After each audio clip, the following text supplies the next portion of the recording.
ફરાળી વડા બનાવવા માટે મિક્સર જારમાં 1 કપ મોરૈયો એડ કરી તેને દળીને કરકરો લોટ બનાવી લઈએ।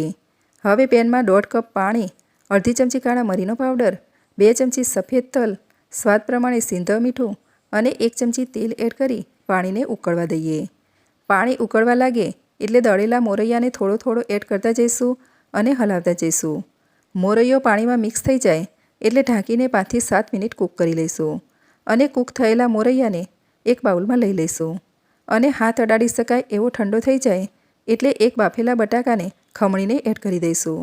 સાથે 1 ચમચી આદુની પેસ્ટ, 2 ચમચી લીલા મરચાંની પેસ્ટ, ચપટી સિંધવ મીઠું, 4 ચમચી અધકચરા ક્રશ કરેલા સિંગના દાણા અને થોડાક કોથમીરના પાન એડ કરી મિક્સ કરી લોટ બાંધી લઈશું અને લોટમાંથી થોડોક લૂવો લઈ ગોળ વાળી લઈશું અને હાથથી દબાવીને વડા બનાવી લઈશું અને તેલને ગરમ કરી ગરમ તેલમાં વડા એડ કરી દઈશું અને મીડિયમ ફ્લેમ પર વડા ગોલ્ડન બ્રાઉન અને ક્રિસ્પી થાય ત્યાં સુધી તળી લઈશું।